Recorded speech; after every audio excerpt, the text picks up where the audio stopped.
예, 오늘의 시황 브리핑 시작하겠습니다. 새 정부의 증시 그리고 경기 부양 기대감이 계속해서 시장을 끌어올리는 그런 동력이 되고 있습니다. 지금 상법 개정안 시행한다라고 하고 있고 추경도 곧바로 추진한다라고 하면서 우리나라 성장률이 다시 상향 조정될 것 같다. 뭐 이런 기대감까지 나오고 있죠. 그리고 미국의 경제 지표가 안 좋게 나오다 보니까 국채 금리 하락했는데 이거는 아마 미국의 금리 인하를 연내 한두 번 정도를 할 것 같다.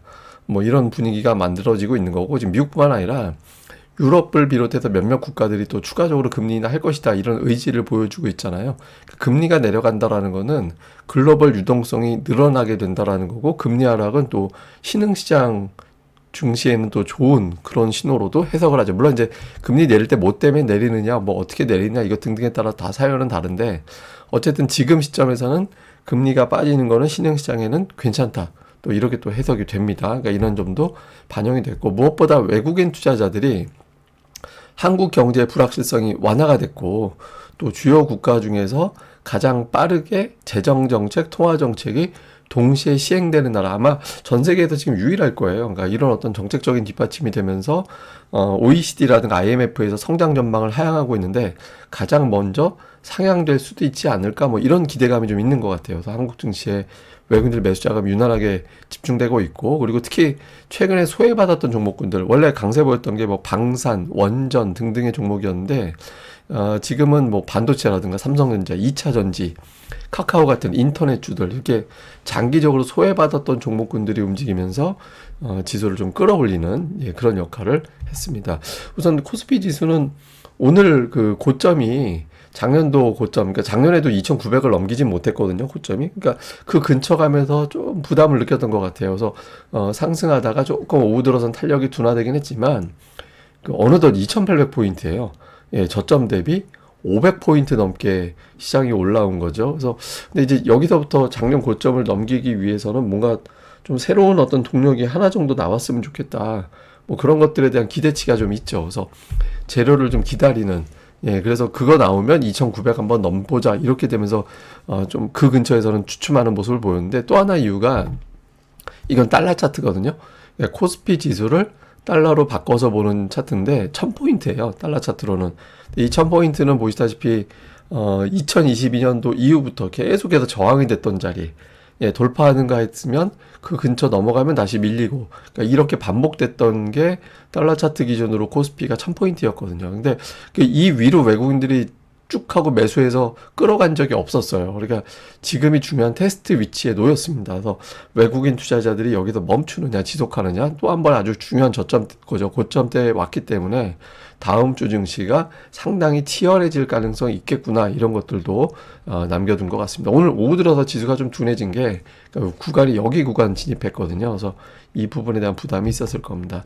근데 시장을 움직인 재료는 역시 단연 정책 기대감, 그리고 이 대통령이 상법 개정 빠르게 입법 속도 낸다, 그러니까 시행까지 곧바로 다이렉트로 간다, 이런 얘기가 나오고 있잖아요. 뭐 내용들도 다 떠나서 어쨌든 상법 개정 자체는 주주들에게 유리한, 개인 투자자들에게 유리한, 또 주가 부양을 압박하는 그런 어떤 취지의 내용으로 우리가 해석을 하잖아요. 그래서 이런 점들에 대한 어떤 긍정적인, 그리고 뭐 이사라든가 이런 사람이, 사회이사라든가 이런 사람들이 대주주만을 위해서 일하는 게 아니라 개인 투자자들의 이익을 위해서 일하도록, 그렇게 하도록 하고 그런 사람들이 임명되도록 하는 거죠. 그래서 여기에 대한 어떤 기대감이 있고, 그 다음에 이제 추경 35조 원 정도 추경이 추진되고 있고, 우리나라 성장률이 0.4에서 0.5%포인트 올라가는 계기가 될 것이다 라고 추정이 되는 게 있죠. 그리고 또 하나가 우리나라가 미국과 협상하는 주체가 없었잖아요, 사실상.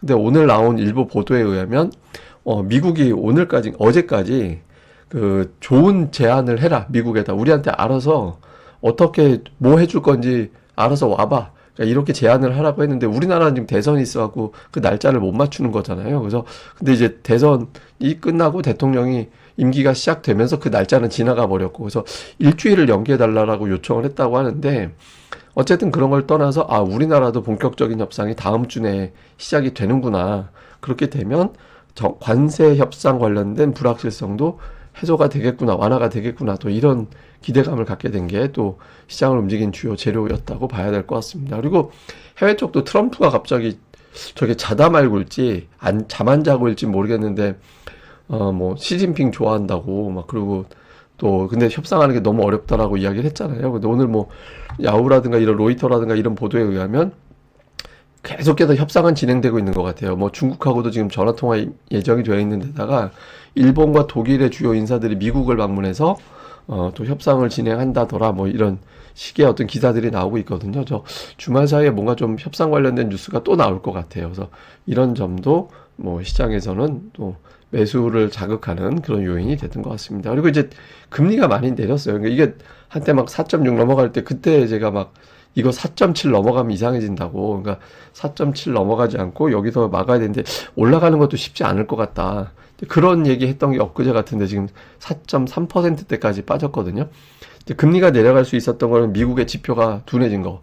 그러니까 ADP 민간 고용이 감소하고 있고 그다음에 서비스업 PMI가 50 이하로 내려가고 사실 미국에서 제조업이 부진해도 서비스업은 괜찮았었거든요.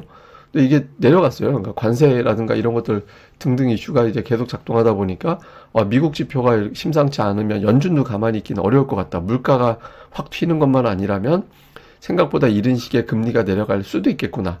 그러면 이제 이것도 뭐 신흥시장 쪽엔 유리한 사안이기도 하죠. 그래서 이런 것들이 종합적으로 시장을 움직이는 그런 재료가 됐습니다. 종목들별로 보면 오늘 제약바이오 빠졌고 금융주 빠지고 조선주도 좀 주춤거리고 그 대신 소외받았던 종목들 뭐 삼성전자라든가 그리고 이제 기아 같은 자동차라든가 이런 종목군들이 상승을 하는 이제 그런 모습을 좀 보인 게 특징이었고요. 그러니까 뭐 그렇다고 기존에 강했던 것들이 다 빠진 건 아닌데 그 안에서 이제 제가 뭐 이렇게 변동성 구간으로 넘어가는 것 같다고 그런 표현 들었잖아요. 지금 이제 실제로 그런 모습이 나오고 있고 소외주들이 움직이는 그런 형태가 되고 있고요. 그 다음에 코스닥 쪽은 오늘 대형주들이 별로였어요. 예, 보시다시피 2차 전지주들은 근데 이 안에서 매수세가 유입이 됐죠. 근데 제약바이오 계열의 종목군들이 오늘 좀 부진했고 대신 이제 반도체주라든가 하여튼 뭐 엔터주는 종목들별로 좀 엇갈렸고 그래서 지금 제약바이오에도 종목 주가 자금이 나와서 2차 전지, 반도체 뭐 이런 쪽으로 자금이 좀 분산이 되는 예, 그런 모습을 보인 게 특징이었습니다. 근데 오늘 삼성전자 주가를 또 볼 필요가 있는 게 오늘 장중에 6만 원 근처 갔다가 이제 그게 고점이 되면서 밀렸잖아요. 근데 지수는 500포인트나 이렇게 올라왔는데 삼성전자 보면 별로 올라온 것도 없어요. 예, 물론 이제 삼성전자가 반드시 올라가야 된다 이런 뭐 게 있는 건 아니지만 삼성전자 주가는 중요한 타이밍에 저는 플러스가 났다라고 보고 있거든요. 그래서 뭐 다음 주 시황상 조금 밀릴 가능성, 매물 나올 가능성이 없잖아 있긴 합니다만은 삼성전자 같은 경우는 가격 부담이 별로 없어서 뭐 여기서 뭐 엄청나게 지수가 빠질 것 같다 뭐 이렇게 얘기하기는 좀 이른 걸로 보여집니다. 근데 제가 이제 그 이틀 전 제 내용을 다시 한번 보여드리는 건데 이틀 전에 제가 그 헤지펀드가 글로벌 주식 매수하고 있다더라 이런 기사가 있다. 근데 살펴보니까 북미, 유럽 뭐 대부분 다 매수하고 있고 특히 기술주 집중 매수하고 있고 반도체라든가 그 관련된 장비주들 매수하고 있다라고 알려져 있거든요. 그리고 지수에도 상승 포지션 구축하고 있다고. 그러니까 그 하이닉스 계속 매수하고 있고 최근에 삼성전자 매수하고 있잖아요. 그러니까 아마도 저 헤지펀드들이 계속 자금을 매수하고 있는 게 아닌가. 특히 우리 증시는 대선까지 겹치면서 더 적극적으로 나서고 있는 게 아닌가. 이렇게 추정이 됩니다. 자, 수급에서는 외국인들 오늘도 거의 1조 원 가까이 이렇게 매수를 했습니다. 그리고 코스닥은 이제 나중에 매수 규모가 좀 줄긴 했는데 어쨌든 외국인 투자자들이 되게 많이 사고 있고 개인이 양시장 합쳐서 1조 3천억 원을 매도를 했습니다. 근데 다만 좀 달라진 게 매수 업종이 집중되어 있어요. 오늘 9,450억 매수했는데 오늘 1조 원 매수가 전기전자와 운수장비. 그러니까 전기전자는 반도체, 다음에 뭐 그 외에 이제 IT 기업들, 그다음에 운수장비면 오늘 조선 쪽도 좀 있고 자동차에 많이 집중된 것 같거든요. 그러니까 이게 이제 어떤 의미냐면 어제 같은 경우 시장 전체를 다 사드렸다면 오늘은 특정 업종에 집중돼 있다. 이거는 앞으로 외국인들 매수 규모가 줄어든다는 의미예요. 예, 앞으로 외국인들이 뭐 어제 오늘 같은 매수 규모가 나오지는 않을 것 같고 사는 종목만 골라서 선별적으로 사면서 차별화 장세를 앞으로 갈 거야. 이런 신호로 해석이 되거든요. 그래서 이후에 이제 그런 점은 좀 우리가 감안을 해봐야 될 것 같고 실제로 보면 오늘 하이닉스, 삼성전자가 순매수 1위 종목이었어요. 그러니까 두 종목 합쳐가지고 5,500억 원 정도 이제 매수가 들어왔습니다. 그 다음에 그 아래 보면 기아가 있고, 현대차 있고, 자동차 관련된 종목군들이 좀 있고, 네이버, 카카오 같은 이제 이런 종목군들이 좀 들어가 있었고요. 그다음에 기관 투자자들은 삼성전자가 순매수 1위, 그다음에 카카오가 순매수 2위, 하나에어로는 양쪽이 다 들어가 있는데, 근데 또 자동차가 여기 또 들어가 있어요. 예, 현대차, 기아, 모비스 이런 것들이 들어가 있고, 그 외에 이제 금융주 약간, 예, 그리고 조선주가 오늘 매도 쪽에 들어가 있는 게 좀 특징. 물론 조선주를 다 매도한 건 아니지만, 조선주가 매도에 많이 상단에 들어가 있는 게 특징이었고요. 코스닥 쪽에서는 외국인 투자자들은 이렇게 특별하게 어떤 업종별 특징 뭐 이런 거 있는 건 아닌데, 다만 이제 피팅 쪽, 뭐 성광밴드, 태광, 저 아래 보면 하이로코리아도 뒷페이지에 보면 있었거든요. 그래서 그런 등등의 종목군들을 매수를 했고요. 그 다음에 이제 반도체 관련된 종목군들이 또 밑에 보면 좀 이 순위 밖의 종목들에 많이 들어가 있었고요. 기관은 이제 2차 전지, 에코프로비엠, 에코프로, 그러니까 이런 종목군들이 있었고, 그 다음에 이제 뭐 반도체나 엔터주라든가 이런 것들을 좀 선별적으로 담는, 예, 그런 모습을 보였습니다. 자, 미국 정상 간에 이번 주에 통화된다고 했는데 아직 통화가 안 되고 있거든요. 그래서 저게 이제 근데 저래놓고 통화가 안 되면 미국 되게 이상해지는 거예요. 예, 그러니까 중국한테 완전히 말리는 게 돼버릴 수 있어서 실제로 좀 통화가 되는지, 이게 이제 주식시장에는 좀 안도감을 줄 수 있는 사안이라서. 그 다음에 이제 미국과 그 미증시 최근에 이제 주도하고 있는 그런 어떤 것은 반도체거든요. 그러니까 오늘 미증시 끌어올린 것도 결과적으로 반도체였잖아요. 근데 그러니까 이게 주도주가 있는 게 좋죠. 그러니까 이게 다른 업종이 되든 뭐가 되더라도 시장에서 얘네들은 막 무슨 한 있어도 계속 올라가네 이래버리면 시장이 안 빠져요. 그런 장에서는. 예, 그래서 이제 그런 어떤 종목군들이 추가적으로 올라가거나 선수 교체가 되는지. 근데 다만 이제 코스피가 약간 과열기가 있습니다. 그러니까 ADR 지표도 그렇고 좀 외국인들이 이만큼 더 매수하기는 쉽지 않을 것 같다라는 신호도 있어서 좀 이후에 좀 차별화 장세 가능성이 있다.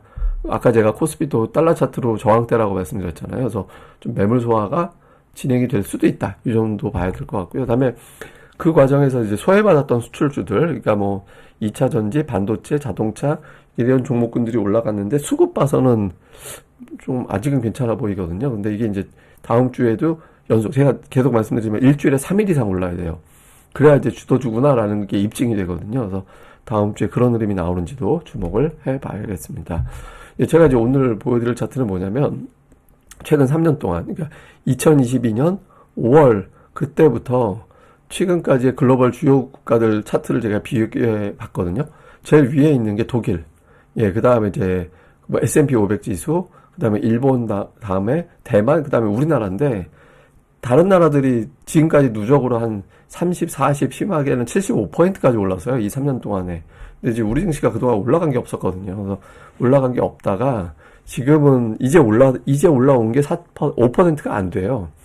예, 그러니까 이제 우리 증시가 최근에 가파르게 올라오긴 했지만 그게 못 올라온 거 채우고 있는 측면도 있습니다. 그래서 지금 우리 증시가 너무 많이 올라서 이거에 대해서 겁이 난다 이런 거보다는 단기에 가파르게 올라서 매물 소화는 필요한데, 크게 보면은 뭐 더 올라갈 공간이 있을지도 모르겠다. 재료들만 뒷받침되면 이제 공간은 아직은 더 있을 수도 있겠구나라는 점을 보여주는 상징적인 차트라서 제가 또 비교해서 한번 보시라고 내용도 올려봤습니다. 근데 하여튼 지금은 좀 과열권, 종목별 차별화 장세가 시작될 가능성이 높다. 이 점도 우리가 기억은 해놔야 될 것 같습니다.